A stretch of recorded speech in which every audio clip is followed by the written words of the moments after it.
ರಾಜ್ಯದಲ್ಲಿ ಕಾವೇರಿ ಕಿಚ್ಚು. ಕಾವೇರಿ ನೀರು ನಿಯಂತ್ರಣ ಮಂಡಳಿ ಮತ್ತು ಆಯೋಗದ ಆದೇಶಕ್ಕೆ ರಾಜ್ಯದ ರೈತರ ತೀವ್ರ ವಿರೋಧ, ಹೋರಾಟ. ಸಿಎಂ ನೇತೃತ್ವದಲ್ಲಿ ಸರ್ವಪಕ್ಷ ಸಭೆ. ಈ ನಡುವೆ ಕೃಪೆ ತೋರಿದ ವರುಣ. ಜಲಾಶಯದ ಒಳಹರಿವು ಹೆಚ್ಚಳ. ತಮಿಳುನಾಡಿಗೆ ನೀರು ಬಿಡಬೇಕಾಗತ್ತೆ ಎಂದ ಸರ್ಕಾರ.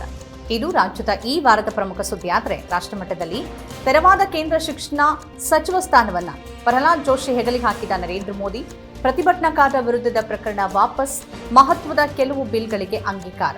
ರಾಜ್ಯ ಮತ್ತು ರಾಷ್ಟ್ರದ ಈ ಸುದ್ದಿಗಳನ್ನ ವಿವರವಾಗಿ ನೋಡೋಣ. ನಮಸ್ಕಾರ, ಇದು ಈ ವಾರ ಕಾರ್ಯಕ್ರಮ.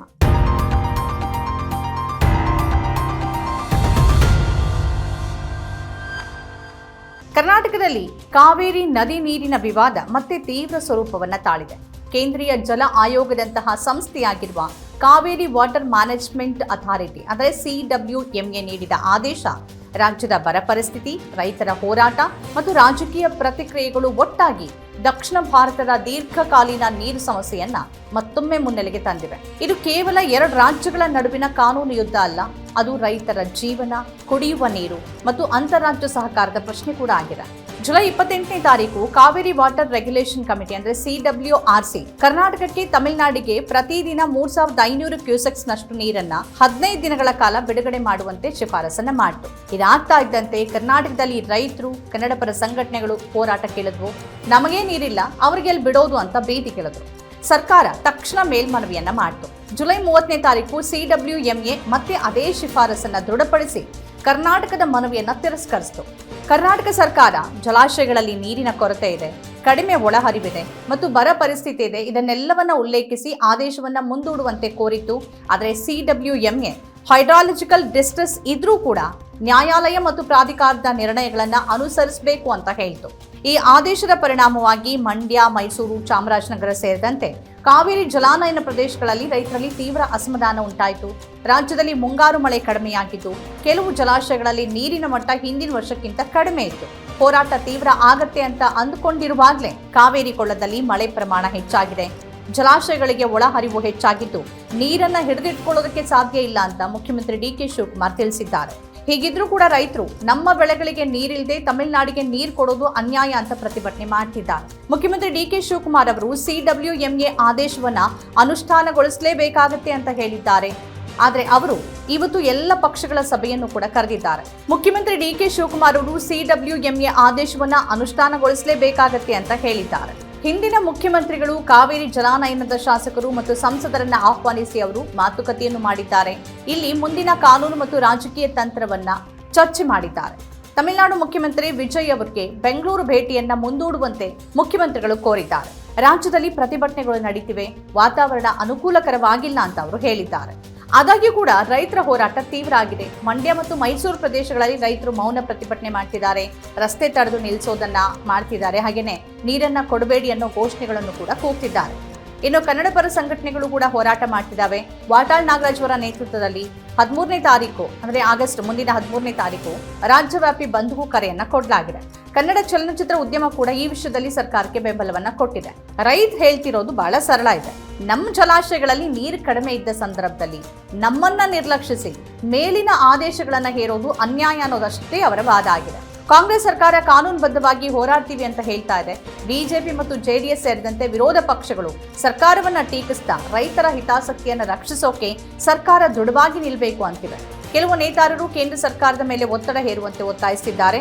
ಇನ್ನು ಕುಮಾರಸ್ವಾಮಿ ಅವರು ಎಲ್ಲರೂ ಒಟ್ಟಾಗಿ ಹೋಗಬೇಕಿದೆ ಅನ್ನೋ ಸಂದೇಶವನ್ನ ಕೊಟ್ಟಿದ್ದಾರೆ. ತಮಿಳುನಾಡಿನಲ್ಲೂ DMK ಸೇರಿದಂತೆ ವಿಪಕ್ಷಗಳು ತಮ್ಮ ರೈತರ ಹಿತಕ್ಕಾಗಿ ಪ್ರತಿಭಟನೆ ನಡೆಸುತ್ತಿವೆ.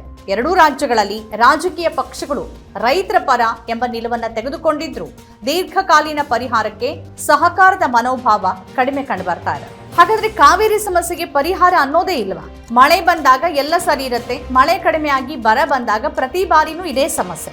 ಕಾವೇರಿ ವಿವಾದಕ್ಕೆ ಶಾಶ್ವತ ಪರಿಹಾರ ಸುಲಭ ಅಲ್ಲ, ಆದರೆ ಕೆಲವು ಮಾರ್ಗಗಳಂತೂ ಖಂಡಿತ ಸಾಧ್ಯ ಇದೆ. ಅದರಲ್ಲಿ ಮೊದಲನೇದು ವೈಜ್ಞಾನಿಕ ನೀರು ಹಂಚಿಕೆ. ಪ್ರತಿ ವರ್ಷದ ಮಳೆ, ಒಳಹರಿವು ಮತ್ತು ಬರ ಪರಿಸ್ಥಿತಿಯನ್ನ ನೈಜ ಸಮಯದಲ್ಲಿ ಅಂದರೆ ರಿಯಲ್ ಟೈಮ್ನಲ್ಲಿ ಪರಿಗಣಿಸಿ ಹಂಚಿಕೆ ಮಾಡಬಹುದು. ಕೇವಲ ಸರಾಸರಿ ಆಧಾರಿತ ಫಾರ್ಮುಲಾಗಳು ಇಲ್ಲಿ ಸಾಕಾಗೋದಿಲ್ಲ. ಜೊತೆಗೆ ಅಂತಿಮ ತೀರ್ಪಿನಲ್ಲಿ ಸಂಕಷ್ಟ ಸೂತ್ರ ಇಲ್ಲದೆ ಇರೋದು ಪ್ರಮುಖವಾದಂಥ ಬಹಳ ಮುಖ್ಯ ಸಮಸ್ಯೆ ಮತ್ತು ಈಗಲಾದರೂ ಕೂಡ ಅದು ಆಗಲೇಬೇಕು. ಎರಡನೇದು ಜಲ ಸಂರಕ್ಷಣೆ ಮತ್ತು ದಕ್ಷತೆ. ಎರಡೂ ರಾಜ್ಯಗಳಲ್ಲಿ ನೀರಿನ ಬಳಕೆಯನ್ನ ಕಡಿಮೆ ಮಾಡುವ ತಂತ್ರಜ್ಞಾನ, ಉದಾಹರಣೆಗೆ ಡ್ರಿಪ್ ಇರಿಗೇಷನ್ ಇರ್ಬೋದು ಅಥವಾ ನೀರಿನ ಮರುಬಳಕೆ, ಇಂಥದನ್ನೆಲ್ಲ ಹೆಚ್ಚಿಸಬೇಕು. ಕುಡಿಯೋ ನೀರಿಗೆ ಹೆಚ್ಚಿನ ಆದ್ಯತೆಯನ್ನ ಕೊಡಬೇಕಾಗುತ್ತೆ. ಮೂರನೇದು ಅಂತಾರಾಜ್ಯ ಸಹಕಾರ ಮತ್ತು ರಾಜಕೀಯ ಸಂವಾದ. ಎರಡೂ ರಾಜ್ಯಗಳ ಮುಖ್ಯಮಂತ್ರಿಗಳ ನಡುವೆ ನಿಯಮಿತವಾಗಿ ಸಭೆಗಳು ನಡೀಬೇಕು. ತಜ್ಞರ ಸಮಿತಿ ಮತ್ತು ರೈತರ ಪ್ರತಿನಿಧಿಗಳನ್ನ ಒಳಗೊಂಡ ಮಾತುಕತೆ ಆಗಬೇಕು.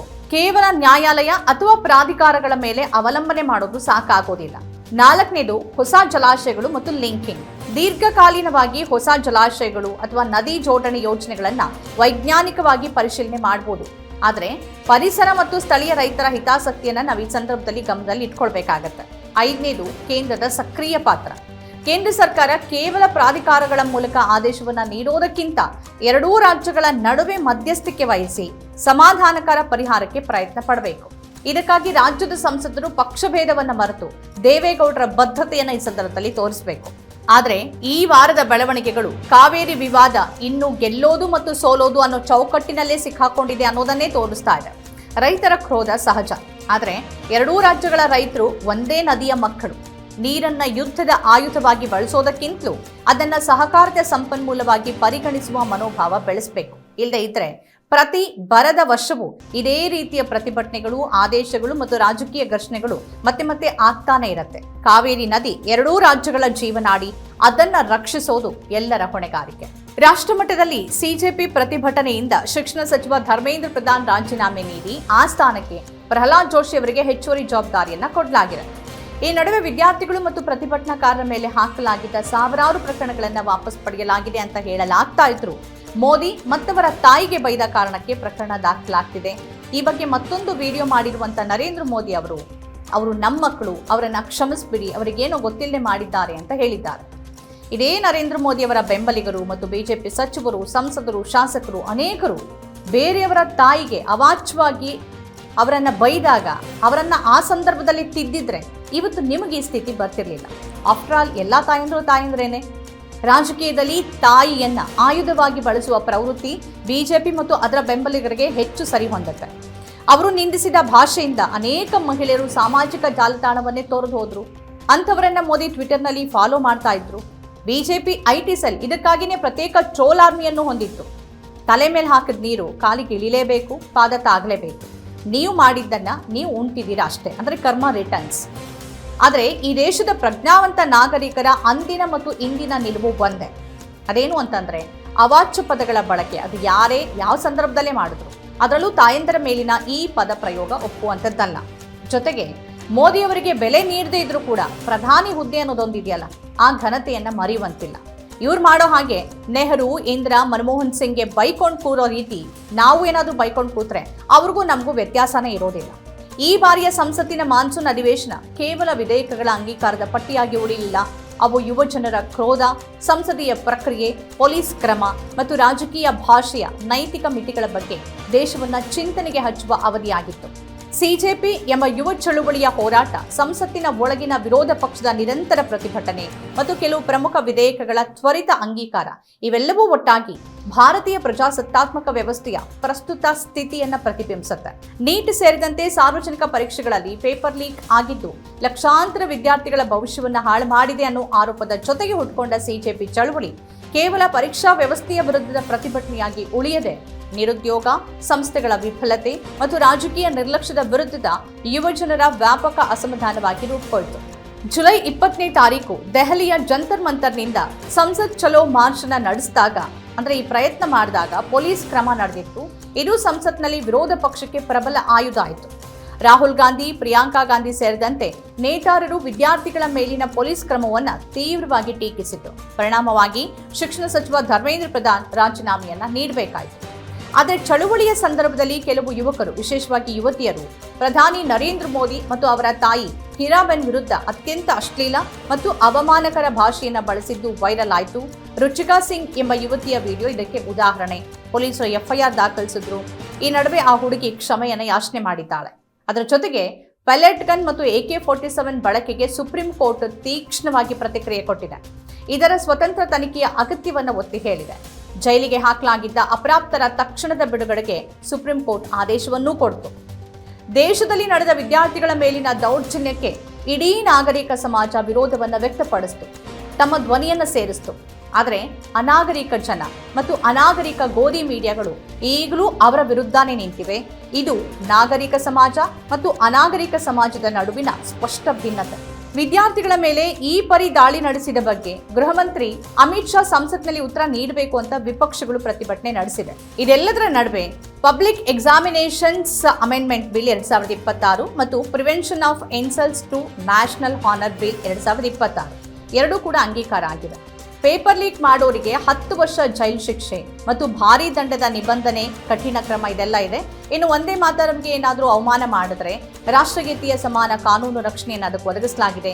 ಉದ್ದೇಶಪೂರ್ವಕವಾಗಿ ಅವಮಾನಕ್ಕೆ ಎಡೆ ಮಾಡಿಕೊಟ್ರೆ 3 ವರ್ಷದವರೆಗೆ ಶಿಕ್ಷೆ ಮತ್ತೊಂದು ಬಿಲ್ನಲ್ಲಿದೆ.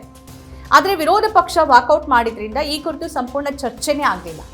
ಇದೆಲ್ಲದರ ನಡುವೆ registration of berths and deaths bill 2026 ವಿಳಂಬಿತ ನೋಂದಣಿಗೆ ಕಠಿಣ ನಿಯಮಗಳಿದೆ. ಆ ಬಿಲ್ ಅನ್ನು ಕೂಡ ಮಂಡನೆ ಮಾಡಲಾಗಿದೆ. ಜುಲೈ 31ನೇ ತಾರೀಕು ಚರ್ಚೆ ಇಲ್ಲದೆ ಅದು ಅಂಗೀಕೃತ ಆಗಿದೆ.